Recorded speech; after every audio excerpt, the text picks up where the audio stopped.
não conhece, a doutora Marília é economista e trabalhou no fundo para orientar os investimentos na área de aplicação dos recursos. Eu acredito que foi isso, pelo que eu entendi.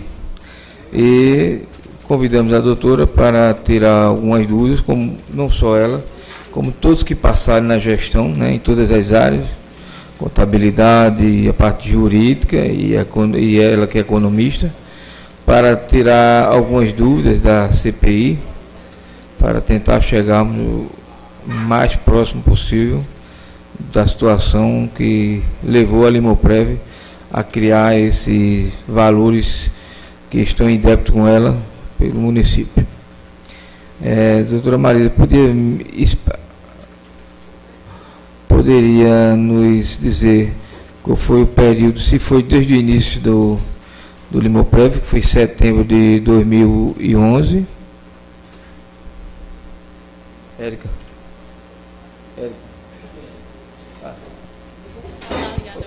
Tá ligado agora. Tá ligado agora. Se o início foi setembro de 2011, e até que período foi? Se o início foi esse ou foi outro, mas dizer o período que atuou prestando serviço ao Limoprev. Não foi desde o início, não. Até porque eu entrei na consultoria que eu trabalho em 2014, que foi quando Limoeiro foi um dos primeiros clientes que eu comecei a atuar. Foi em 2014 e, salvo engano, foi até o final de 2016, que já era Lauro Teobaldo, o gestor. Então, iniciou em 2014. Isso. Isso concluiu em dezembro de 2016. Isso.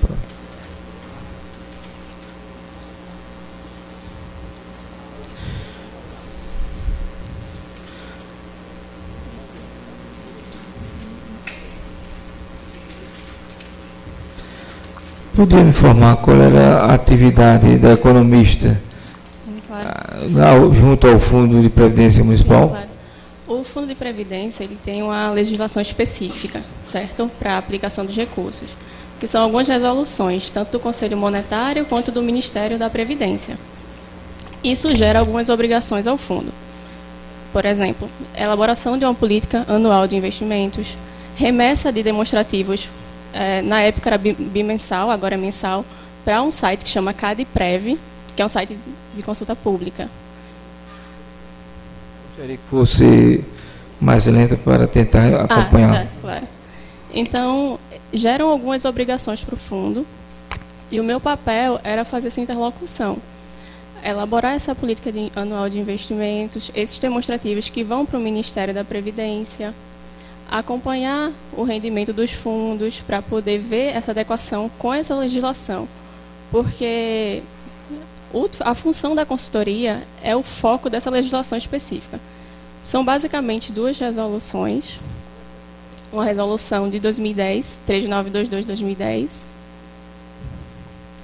que discorre sobre a aplicação dos recursos, limites.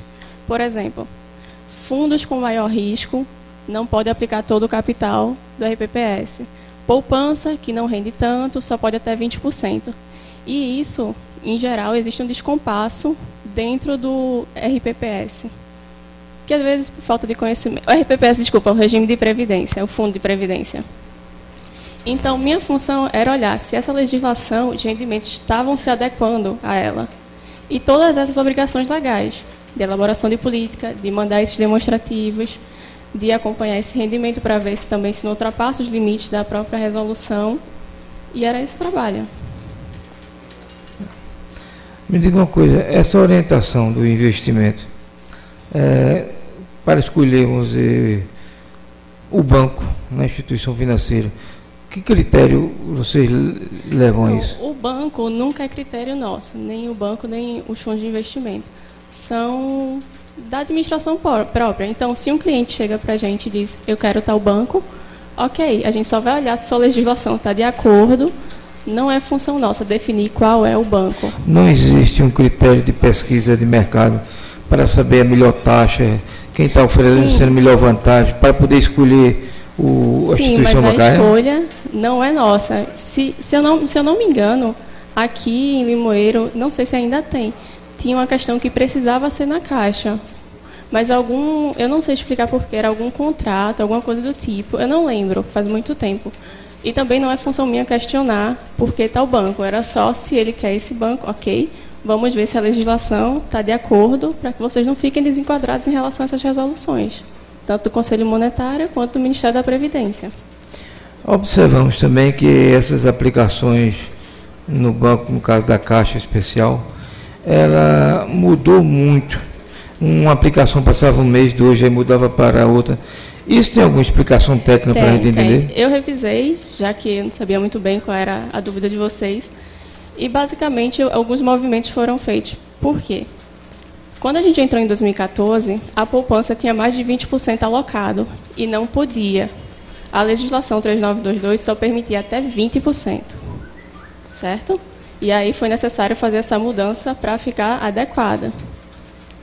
Em 2015, os fundos de investimento foi um ano muito atípico, começaram a oscilar muito, e aí foi feita essa mudança para não perder mais recursos, porque o mercado financeiro é instável, a gente sabe, mas a gente pode proteger o patrimônio do fundo de previdência o máximo que a gente conseguir. Então, quando começa um movimento de oscilação muito grande, é necessário que eles façam essa migração para não perder recurso.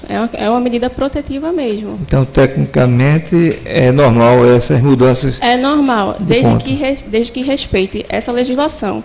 O ponto-chave é essa legislação, entendeu? Aí, em 2016, se eu não me engano, só foi um fundo de investimento, que foi o Caixa Prático, se eu não me engano, que na época ele não era permitido para RPPS, hoje em dia já teve uma legislação que mudou isso, então teve essa mudança, porque como é que funciona?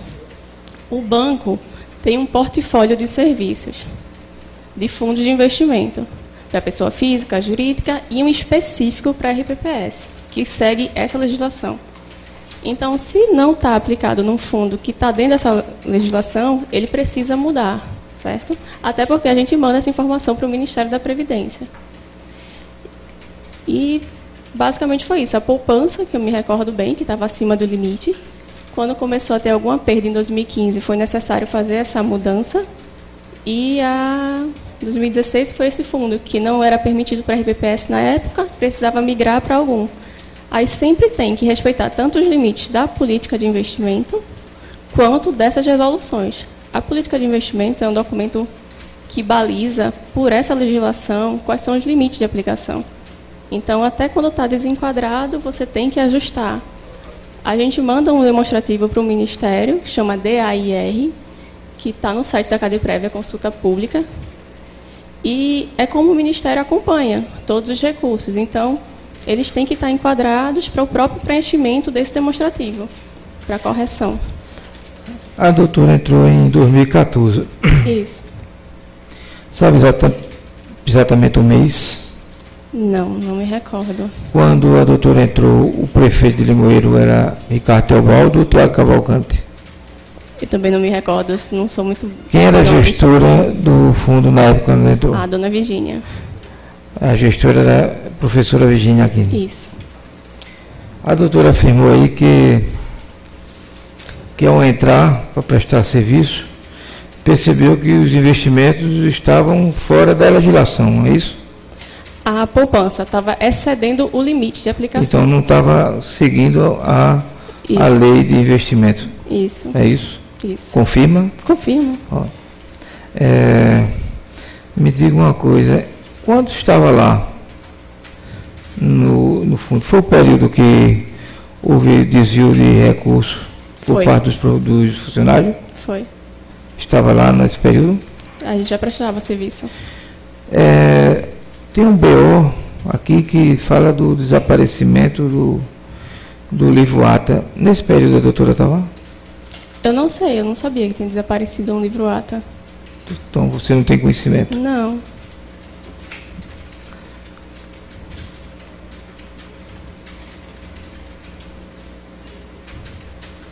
A senhora tem conhecimento no período que passou lá, que houve atraso do repasse, tanto da parte patronal quanto da parte dos servidores ao Fundo Municipal de Previdência? Olha, a área de repasse, Não é comigo. Então, sim, mas assim, por aplicar, sabia o recurso. E percebeu a falta da chegada desse recurso? Porque quando a gente fazia reuniões, Dona Virgínia informava quando tinha algum atraso de repasse. Mas não era controle meu saber o que é que estava acontecendo. Sim, mas senti falta porque não tinha o dinheiro para aplicar. Sim, né? Sim, claro, porque você vai diminuindo o montante. Eles têm uma meta para bater no ano, chama meta atuarial, que é sempre inflação mais 6%. E esse valor precisa que para render os fundos de investimento, precisa que esse montante inicial não seja alterado, porque você vai reduzindo o montante e bater meta fica um pouco mais difícil, né? E isso aconteceu realmente. Em 2014, e 2015, 2016? 2014 a gente bateu meta atuarial, mas 2015, 2016 eu lembro que não bateu. Quer dizer, em 2015, 2016 houve um prejuízo para não conseguir atingir essa meta. Foi. Pela falta do recebimento. Também, mas em 2015, como a meta atuarial é inflação mais 6, em 2015 a inflação estava em torno de 10, então vira uma meta de 16. É muito alta realmente, mas fora a meta ser alta, lógico que qualquer descapitalização prejudica o alcance da meta atuarial. Vou passar a palavra para os vereadores da comissão. Alguém quer usar?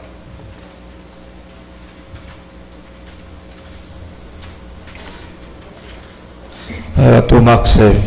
Primeiro, bom dia. Bom dia. Agradecer a presença. Com relação às contas, as duas contas, quem tinha acesso a elas? As contas? Isso. A movimentar as contas? Sim, a movimentação das contas. Que eu saiba, Dona Virgínia. Só Dona Virgínia. Sim, que eu saiba, sim. A senhora falou em percentual de investimentos.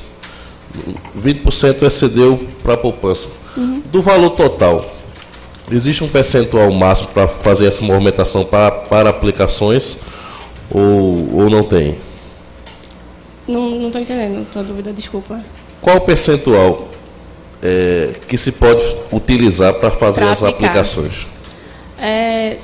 Teoricamente, todos os recursos do RPPS têm que aplicar. Por quê? Se você deixar dinheiro em conta corrente, você não vai render. E eles têm uma meta para bater. Então, o ideal é que todo recurso esteja aplicado, porque senão você não alcança a meta atuarial. Entendeu? O que existe de limite é, por exemplo, renda variável, que chamam de ações. Nunca teve aplicação aqui. Mas renda variável, como é um artigo muito de risco, só pode até 30% dos recursos. Poupança só pode até 20%, como eu já falei. Títulos que são lastreados pelo Tesouro, pode até 100%, porque é considerado os mais seguros. Os limites são dentro de que fundo de investimento você pode aplicar, e não do seu total de recursos. Porque você precisa render aquilo no final do ano. Entendeu? A senhora sabe ter esses valores aí, de quanto... De quanto rendeu? De quanto rendeu, de quanto tinha, 2014, 15, 16... Eu tenho um saldo de dezembro só. De 2016. Que estão no site do CadPrev, é uma consulta pública, tá? Fica disponível. De 2016. Deixa eu ver se eu acho. Essa é a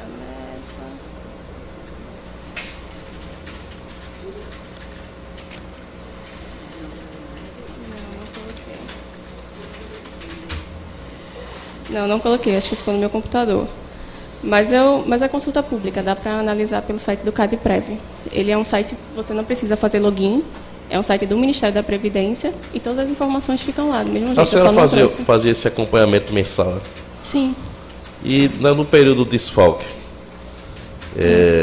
foram alguns meses, dá para perceber essa alteração? Não, porque o que chegava para mim é um extrato bancário. Minha função não era auditar, era compilar a informação e jogar no programa CadPrev, que então a gente enviava para o site do Ministério. Eu não questionava por que ela fez um resgate ou por que ela fez uma aplicação. O saldo final é colocado no programa de acordo com o tipo de investimento. O programa tem toda a parte dessa legislação específica e você preenche ele assim. Por exemplo, fundos, Caixa e IMAB, que ela já teve essa aplicação. Estão enquadrados no artigo 7.1b. Aí o programa pedia para eu dizer qual era o artigo, qual era o nome do fundo e o saldo final do mês. não tem esse questionamento de por que houve movimentação. Não havia como saber, né? Não. E essas aplicações aí, elas poderiam ser feitas, o banco tinha liberdade de fazer para as aplicações que ele quisesse, ou tem que passar pela... Não, tinha que passar por Dona Virgínia. Tem que passar por ela. Eram enviados ofícios ao banco para poder fazer essa movimentação. Certo. Porque alguém falou aqui, o primeiro gestor, Zé Quirino, falou aqui que a Caixa Econômica ela tinha liberdade de escolher as aplicações que queria. Talvez na época dele isso era feito desse jeito. A orientação que eu dava para a Dona Virgínia era fazer o ofício, né? Porque é um documento oficial, o próprio nome já diz, né? E aí a senhora que aconselhava? Eu aconselhei a fazer os ofícios, sim. E aos fundos de investimento também, né? Para não deixar a liberdade para o banco fazer? Não, o que a gente tinha era uma contrapartida, né? O banco às vezes mandava alguma informação de algum investimento, faziam-se reuniões com os conselheiros para mostrar se estava tendo algum risco ou não. E era decidido na reunião do Comitê de Investimento, com a aval da Dona Virgínia, para poder enviar ao banco. Certo. Então só quem tem acesso a essa conta era a Dona Virgínia. Como anterior, assim. Como só os gestores. Só os gestores.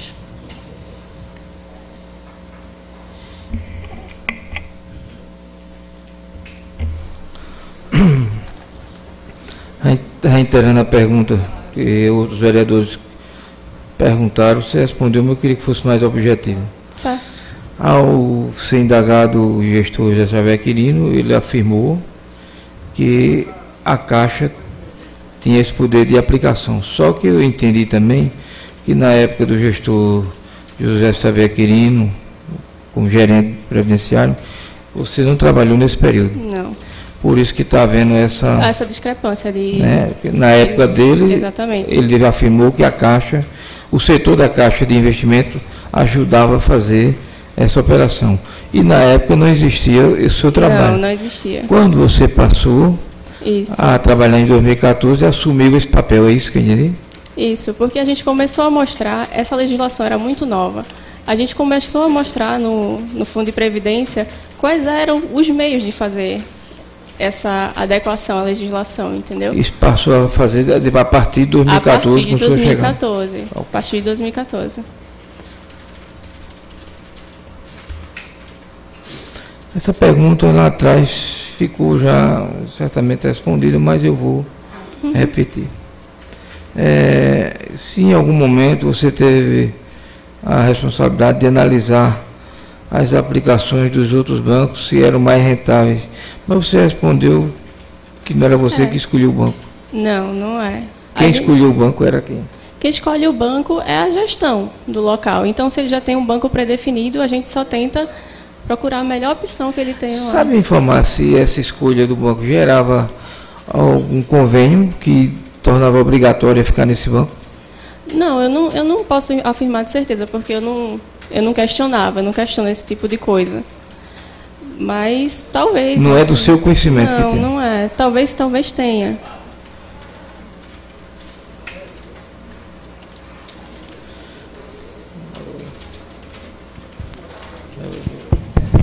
Bom dia. Vereador Batalha. Pelo que eu entendi, como você disse, já recebeu a sua função de economista para ficar analisando as aplicações, já era na Caixa Econômica. E você disse que participava de reuniões que tinha dentro do Limoprev.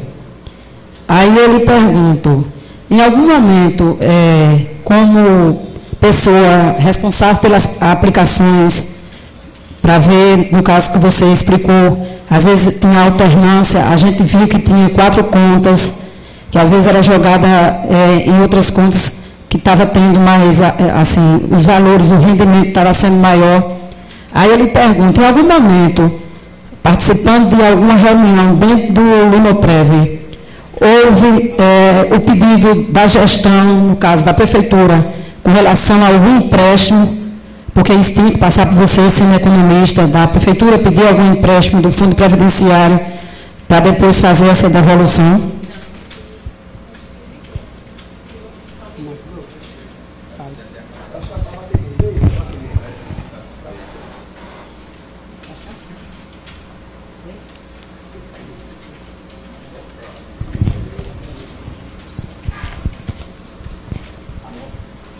Pede aí. Pronto, agora. Não, que tenha passado pelo meu conhecimento, não. E mesmo assim, a lei veda qualquer... É porque eu não sou muito boa dos termos jurídicos, mas ela veda qualquer... Se eu não me engano, a lei aparece como se fosse uma duplicata que o ente federativo entre como alguma parte. Mas a lei veda.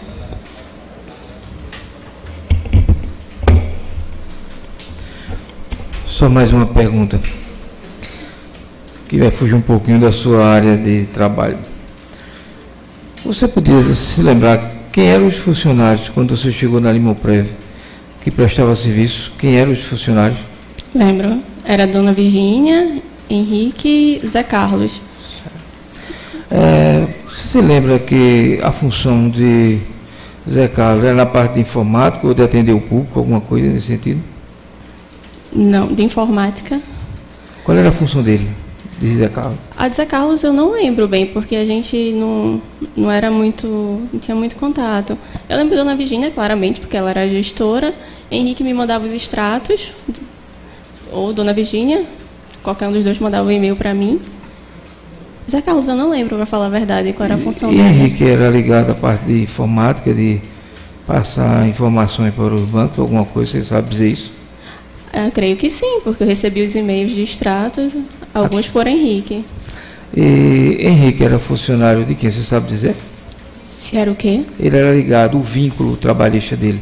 Era não sei qual era o com vínculo dele. Limoprev, com alguma empresa, você podia afirmar isso? Eu não sei te informar qual é o vínculo de Henrique. Mas você confirmou que recebia as informações através de Henrique? Sim, dele, Dona Virgínia. Era uma equipe lá dentro, né? Então... satisfeito. A senhora acha, os extratos que Henrique repassava, a senhora falou antes que quem tinha acesso à conta só era a Dona Virgínia. O Henrique repassava extratos bancários. Pressupõe-se que ele teria acesso também a essa conta. Eu não sei te informar, porque a Caixa pode tanto enviar a própria gerente, enviar os extratos e eles repassarem.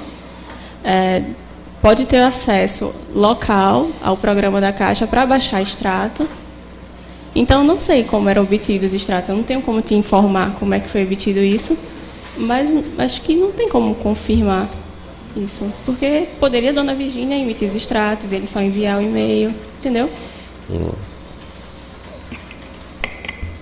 Nenhuma pergunta mais, eu pedi uma paciência de 5 minutos para que possa concluir. Vamos entregar a você o digitado relatório que você colocou aqui. Vai ler.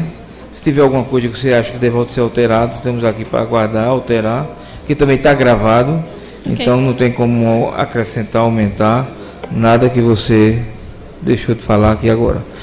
Obrigado pela atenção de comparecer e nos ajudar, a comissão, nessa fase de investigação sobre a questão da Limoprev.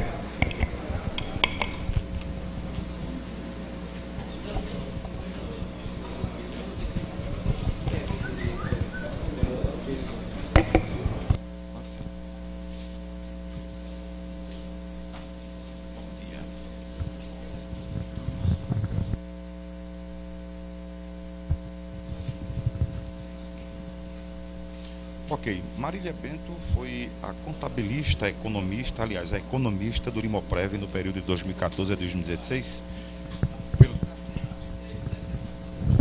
Pela conta que ela fez, ela começou em 2014 e creio que pegou parte da administração do ex-prefeito Ricardo Teobaldo e depois o período de Tiago Cavalcante. A sua função mesmo no Limoprev, Marília, era o quê?